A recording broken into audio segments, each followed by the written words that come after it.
Yo Bakayalo Kono Yalo, et oui, on se retrouve pour une petite review de Supercube épisode 3, oui, un animé chinois que je viens de découvrir et qui est un véritable banger. Ce n'est pas encore connu, mais c'est grâce à moi que ça va se faire connaître. Oui, c'est moi qui l'ai découvert en premier, tout comme j'ai découvert en premier Sakamoto Days. Donc tout ça, ces animés, c'est grâce à moi que ça se fait connaître. Donc n'hésitez pas à regarder Supercube épisode 3, le lien est dans la description. Donc si tu ne l'as pas vu, je vais spoiler comme un bâtard, bah clique sur le lien, va regarder l'épisode et après tu reviens pour regarder la review et après voilà. Tu peux découvrir directement ce que j'en pense. Bref, épisode 2 s'était arrêté sur un fameux duel dans le gymnase entre Xiao Xiu, notre héros, contre le fameux Sun Jun.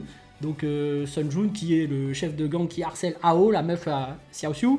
Et en fait, c'est d'un point de vue scénaristique, c'est n'importe quoi. Je trouve que c'est pas logique, je trouve que dans cet épisode ils ont fait n'importe quoi, mais ça sert la pyrotechnie, ça sert l'action, ça sert ce qu'on demande de cet animé, c'est-à-dire des lasers, de l'animation, et bravo au studio, c'est ce qu'on demande. Donc ok, parce que je m'explique, dans ce gymnase en fait, en théorie, Xiao Xiu il en veut au chef uniquement Sun Jun, ils veulent neutraliser son ennemi, parce que Sun Jun harcèle sa meuf, mais en fait lui il a ramené tous ses potes. Donc en fait, lui, Xiao Xiu, au lieu d'aller directement taper leur boss, il se tape tout le monde. Il cherche même pas à taper uniquement leur chef. Tu vois, c'est ça que je trouve bizarre de base. Et même, déjà, le chef là, Sun Jun, comment ça se fait que tous ces sbires, ils l'obéissent? Moi, il y a un mec qui me dit, allez-y, allez taper un seul mec alors qu'on est plusieurs. Je me dis, t'es pas digne d'être chef. T'es le chef, t'es censé montrer l'exemple, t'es censé partir en premier, t'es censé montrer que t'es bien digne d'être notre chef, t'es censé être le plus fort, c'est censé être un duel en 1 contre 1 parce que si ça aurait été des bandes contre bandes, ok. Tu sais, il y a un code de l'honneur quand même à respecter. Là, on n'y est pas du tout en fait. Comment ça se fait que Sun Jun, ce soit le chef d'une mafia? Parce que le mec, il a ordonné à tous ses hommes d'aller tabasser Xiao Xiu pour une meuf. Avec qui il n'est même pas. Tu te dis, mais on est où là? C'est quoi ça? Bref, et Xiao Xiu, lui, qui a le cube, effectivement, qui est bien plus fort, il peut savoir statistiquement quelles sont les caractéristiques de chacun, quelles sont les probabilités de réussite, et il sait que s'il se tape contre tout le monde, il a de fortes chances de perdre, même il disait même qu'il n'y avait que 10% de chances qu'il réussisse, et finalement il a réussi en tapant tout le monde, mais voilà, normalement il était censé perdre. Mais quand même, quand on te dit que tu as autant peu de chances de gagner, ce que tu fais, c'est que tu tabasses le boss. Moi, c'est ce que j'aurais fait. J'aurais foncé droit sur lui, bam bam bam bam, je tabasse, même si les autres peuvent mettre des coups. Toi, tu vas plus toucher à ma meuf, que je vise, hein, évidemment, parce qu'ils sont pas ensemble. Mais voilà, au moins toi, si tu refais quelque chose, je te retabasse la gueule. Donc voilà, même si tes potes ils me tagassent, toi t'es un homme mort, tu comprends? Donc voilà, c'est comme ça que ça doit marcher normalement. Mais non, non. Et pourquoi? C'est n'importe quoi. Alors certes, ils se tapent dans le gymnase, ok, il y a de la baston, il y a de la pyrotechnie, c'est super cool. Mais il y a un autre chef de gang qui arrive, donc Yo Wan, je crois. Donc lui qui appartient au groupe du sud, alors que Sun Jun appartient au groupe du nord. Donc ce sont des clans opposés. L'autre vient pour le voir se faire tabasser la gueule. Et puis après, voilà, normalement, les deux sont censés se taper dessus. En fait, le fameux Yo Yang normalement a une opportunité de remporter contre son ennemi juré et de prendre possession de son groupe.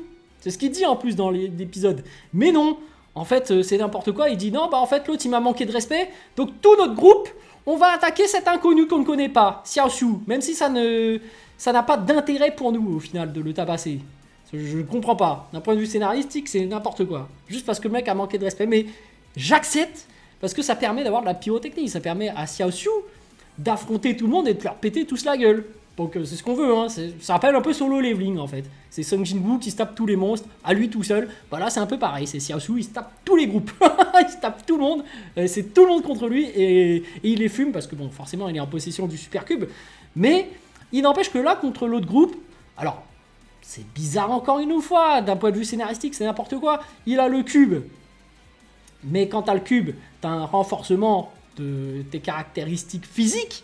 Donc tu tapes plus fort, tu vas plus vite, et c'est grâce à ça qu'il arrive à neutraliser les gens, mais tu as aussi des super pouvoirs, notamment la téléportation. Mais la difficulté, c'est de ne pas utiliser ce pouvoir de téléportation, de ne pas utiliser des pouvoirs trop flagrants pour que les gens ne te soupçonnent pas d'avoir des super pouvoirs.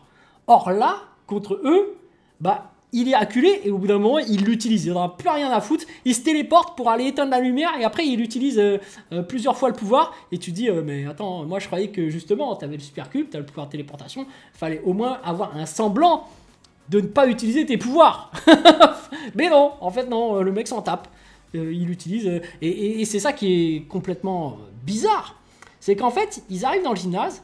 Son objectif premier, c'était de mettre un coup de pression à celui qui a harcelé sa meuf à haut. Donc on parle bien et bien de Sun Jun.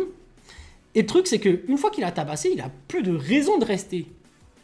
Donc s'il a vraiment son pouvoir de téléportation, bah téléporte-toi porte barrée. tu vas au bout d'un gymnase et tu te téléportes jusqu'à la porte d'entrée qui est à l'autre bout et puis c'est bon, tu t'enfuis. Il n'y a plus de raison de rester. Non, il a fallu qu'il tabasse tout le monde. Pour le bien de la pyrotechnie, ben on accepte, voilà, parce que c'est bien de défoncer tout le monde. Et puis après, voilà, il y a l'autre qui se met à l'implorer à genoux et dire non, je m'en prendrai plus jamais à ta meuf. Mais bref, il était déjà à genoux et prêt à se plaindre et prêt à arrêter avant même l'arrivée de l'autre gang. Donc en fait là, c'est vraiment de la pyrotechnie, vraiment de l'action pure. Bref, cet épisode se passe en 2 parties. Donc la première partie, c'est la baston dans le gymnase. La deuxième partie, on retourne par rapport au cube, comment il fonctionne. Et effectivement, il faut récupérer des gemmes pour se renforcer physiquement et pour avoir d'autres pouvoirs. Et là, en fait, le héros Xiaosu va s'aventurer dans une grotte pour aller récupérer des gemmes. Parce qu'il est quelqu'un de noble, il ne vole pas, il ne va pas aller dans une bijouterie prendre toutes les pierres précieuses. Non, il se dit je vais aller chercher manuellement et ça rappelle un peu un jeu vidéo, ça rappelle même Solo Leveling, hein, disons les termes. Quand tu rentres dans une grotte comme ça et que tu casses ces espèces de cristaux pour les récupérer, c'est du Solo Leveling, hein. C'est pour augmenter tes caractéristiques en plus, c'est exactement pareil. C'est pour vraiment cibler les personnes qui jouent aux jeux vidéo, je pense. Des genres de RPG, des jeux du même style, donc pour qu'ils puissent s'identifier au personnage et tu as vraiment l'impression que tu es en train de jouer à un jeu et accompagné par un maître du jeu, un cube. Il y a le serpent d'Orochimaru qui apparaît. Alors là aussi c'est incohérent, il faut dire les termes, c'est incohérent. Le cube qui lors du combat dans le gymnase te prévient que attention il y a quelqu'un derrière, donc il arrive à parer des coups, il arrive à se retourner, il arrive à anticiper grâce au cube qui fait assistance. Et là par contre le serpent géant, il essaye de le mordre à chaque fois, mais lui il disparaît à chaque fois inconsciemment, mais le cube ne le prévient pas. C'est uniquement lorsqu'il utilise son pouvoir de scanner les environs qu'il détecte le serpent. Tu dis mais attends, c'est n'importe quoi ça. Parce que le cube il est censé agir pour sauver sa vie. Comment ça se fait que le cube ne t'a pas prévenu qu'il y avait un serpent géant derrière toi? Surtout qu'il est gros, hein. Donc le cube, franchement, il faut se réveiller. Mais bon, allez, pourquoi pas. En fait, on s'en tape en fait. Parce qu'en fait, ce qu'ils ont voulu faire lors de ces séquences, c'est un peu humoristique. C'est que le héros se téléporte inconsciemment sans savoir qu'il y a le serpent, donc il esquive à chaque fois. Donc il échappe à la mort. Bon, c'est comique, voilà. Bon, j'ai compris l'intention. Mais il n'empêche que le cube aurait dû le détecter. Si on reste voilà, logique. Bon, bref, par rapport à cette mission, bon, on voit que le héros, avec son râteau, détruit le serpent. Il le plante, paf. À un moment donné, en fait, c'est un passage humoristique. Parce qu'à un moment donné, il se fait étreindre par le serpent. Donc, il y a une sorte de contact physique. Et du coup, le héros tente de se téléporter, mais le cube le dit non, je peux pas me téléporter parce que le serpent il pèse 2 fois ton poids, ou 3 fois, ou je sais plus combien de fois. Donc du coup, non. Et le côté humoristique, c'est non, mais j'ai pas voulu l'emmener avec moi, tu vois. Donc on voit que le cube, en fait, il peut téléporter les gens, enfin, du moins, il peut téléporter le héros, mais s'il y a quelqu'un qui est en contact avec lui, il est obligé de téléporter l'autre personne avec lui. Intéressant à savoir.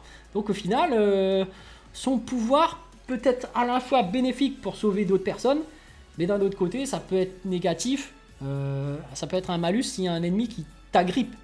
Tu vois le truc? Du coup, il t'agrippe et boum boum, il continue à taper et tout. Mais bref, il arrive dans sa zone. On apprend que le cube est capable de, par rapport aux objets récupérés, surtout les cristaux, quand c'est des cristaux qui ne sont de catégorie faible, je sais plus comment ils appellent ça, bref, tu peux, s'il y a tous les mêmes, les fusionner pour en faire des cubes moyens et puis après des cubes gros de grosse valeur. Et si tu les bouffes ensuite, bah, ça te procure des montées de stats plus grosses. Donc c'est classique dans un jeu vidéo, quand tu tombes sur des gemmes rares, bah, ça t'augmente plus. Mais là, en fait, quand tu tombes sur plein de petites gemmes, ça fait que tu peux quand même les fusionner pour faire des grosses gemmes. Donc il y a un côté triche, hein, moi j'appelle ça. Parce que la particularité dans les jeux, c'est que la gemme extrêmement rare, en fait, il faut beaucoup squatter dans le coin pour pouvoir se la procurer. Et tu as un pourcentage de chance de l'avoir qui est très mince, mais c'est justement ça, tout le mérite. Alors que là, si tu obtiens une tonne de petites gemmes qui ne sont pas rares, qui sont faibles, qui s'appellent ça, bah en fait c'est naze parce que tu peux les fusionner et du coup ça te fait des grosses gemmes. Du coup la valeur de la gemme rare n'est plus aussi rare parce que c'est juste un assemblage de gemmes communes, qui sont faibles.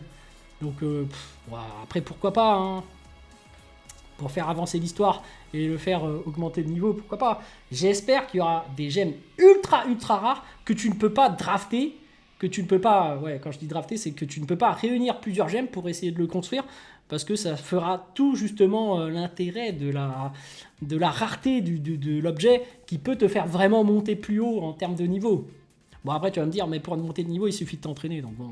Mais c'était ça en fait dans les jeux vidéo, quand tu as un artefact légendaire, unique, c'était ça qui faisait sa valeur, c'est qu'elle était unique, qu'elle était ultra rare et qu'elle était difficile à avoir. Tu vois, et c'est pour ça que tu as ce gap de puissance que tu peux dépasser grâce à cet artefact légendaire. Tu vois, c'est... Bon bref, je pinaille, on verra ce que ça va donner par la suite. Peut-être qu'ils vont donner une explication comme ce que j'ai dit, peut-être qu'il y aura plus tard des gemmes légendaires que seules ces gemmes-là peuvent te procurer ce pouvoir-là, te débloquer telle puissance. Mais bon, on verra par la suite. Bon, en fait, voilà. Là, on a une phase d'entraînement par rapport à un serpent. Il l'a buté assez facilement.